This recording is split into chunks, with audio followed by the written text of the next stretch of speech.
Hi, Terry here. I am in my my grow out cage, and I don't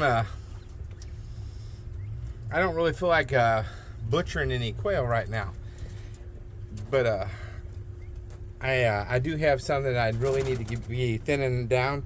This is where I let them grow until they start laying eggs, and I got a couple of them that's actually laying eggs in here right now, and I have to start separating them pretty soon. But my other cage is already set up like this, and I wanted to show you something.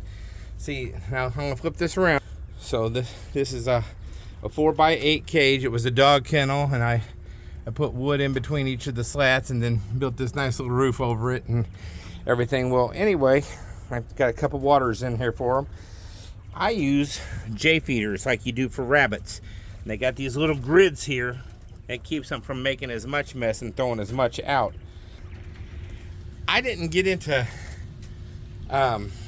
homesteading by any means so it could own me. I don't know why you got into it and everything, but sometimes we're empty nesters right now. We want to get away for a weekend, and sometimes maybe even a week.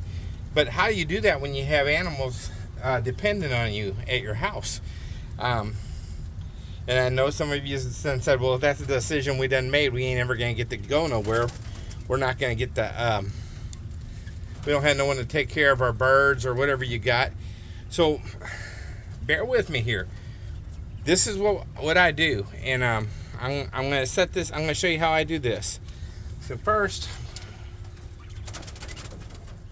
this is a 2-gallon. It ain't filled to the top though. And I'm going to fill this J feeder up for you. See?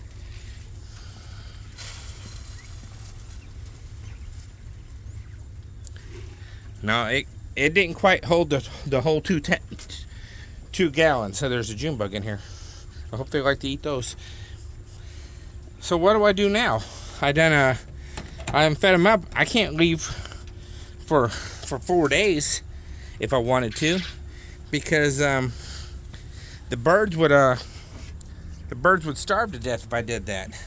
So I'm going to show you a little trick I did. I got J feeders on all my my other cages as well, the ones that I daily egg layers and stuff like that. Now this is a bad example, but this is all I have right now. This is only a 4-inch. I would normally use a 6-inch tube. For demonstration purposes, I take and I squish this tube where it will fit in the feeder, and I squish it down all the way like that. Okay, so now my tube is in the feeder, and then bear with me, I know I'm carrying this camera around. I just pour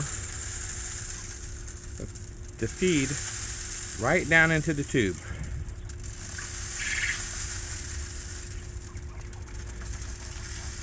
Okay.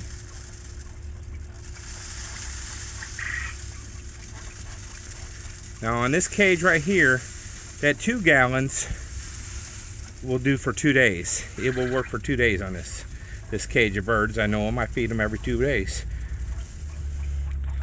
But now I just put another almost 4 gallons of feed in here. I can probably put a little bit more in this tube. Okay, I almost got the whole 4 gallons in there. I just go ahead and cap the front of their cage off with the rest of that. So now they got 6 gallons of food. Okay, now I'm gonna probably have to put a little clip here so it won't fall over right here to the cage. And I just put a couple extra ones of these waters out here if I wanted to go out for say 6.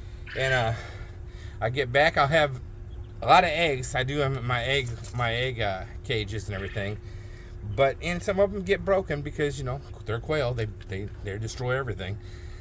But I don't have to worry about them not eating and not being able to drink, and they can get away with a lot. The other ones got automatic waters on them with 15-gallon barrel type reservoir, so that'll last. The 15-gallon ones last a month easy. And that way you don't have to be a slave to your own homestead. Your homestead works for you. You still get to leave if you want. You get to come back when you want. and your animals are still well taken care of, at least if you have quail, I mean, you can figure out how to do this for pretty much any of your animals, I'm sure. There's timer release things for feeders for larger animals and stuff like that, and if you have cattle, they can graze. But I don't know, I think this might help some of you out, because taking on responsibility of having animals does limit you to what you're allowed to do in life. You can't just leave because you got these animals. But as you can tell, they still get to eat, and I could literally get away if I put some more waterers in here. I could get away for 6 days easy, 7 days maybe, and they'd be fine. Now I do have 2 birds in here laying eggs. I don't know which 2 yet, but you know, if I was actually going to be gone, I come back and there'd be several eggs, and some of them probably, being in this heat, would probably already be no good, you know. But so I lost a few eggs. You know, I didn't lose any of my birds. My birds didn't go without, and I still got to get away with my wife for a little bit. Like I said, it's great homesteading. It's a great idea. You get the supply, you get healthier food. You don't have to be so dependent on the grocery stores and all that. But you shouldn't have to be a slave to your own yard either.